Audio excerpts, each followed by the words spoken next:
சினிமாக்கும் சீரியலுக்கும் நிறைய டிஃப்ரென்ஸ். எப்படின்னு சொன்னீங்கன்னா, இப்போ சினிமா வந்து சிப் வந்துருச்சு.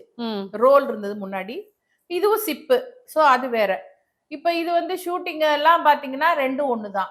ஆனா நான் சொல்வேன் ஒரு சீரியல் நடிக்கிறதும் ஒரு சீரியல் நடிக்கிறது ஒரு 100 சினிமா நடிக்கிறதுக்கு சமம். அப்பா! ஆமா. 2 வருஷம், 3 வருஷம். ஆமால. அதுல வந்து பார்த்தீங்கன்னா, நம்மளோட கேரக்டர் ஒரே மாரி இருக்காது. ஓ கொஞ்சம் ஒரு 200 எபிசோட் வந்து ஃபேமிலியோட, புருஷன், பிள்ளையோட இருக்கும். அதுக்கப்புறம் பார்த்தீங்கன்னா, மருமக வருவா. அவளோட வேற டைமென்ஷன்ல இருக்கும். அதுக்கப்புறம் பார்த்தீங்கன்னா, நமக்கு ஒரு வில்லி வருவா. அந்த வில்லியோட பேசுவா. அது வேற டைமென்ஷன்ல இருக்கும். ஒரே ஆர்டிஸ்ட் பல வகையான டைமென்ஷன்ல நடிக்கிறதுக்கு சீரியல் ஒரு இது. படம் எப்படின்னா, ஒரு கேரக்டர் தான்.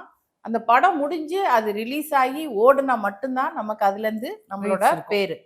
ஸோ அதனால வந்து சீரியல் வந்து என்ன சொல்றது டே டு டே லைஃப்ல ஜனங்களை ரீச் ஆகுறது, பேமெண்ட்டு எல்லாமே வந்து சீரியல். படங்கள் வந்து பாத்தீங்கன்னா ஓகே 6 மாசம் ஆகும், 8 மாசம் ஆகும், 10 மாசம் ஆகும், படம் முடியணும், ரிலீஸ் ஆகணும், வரணும்.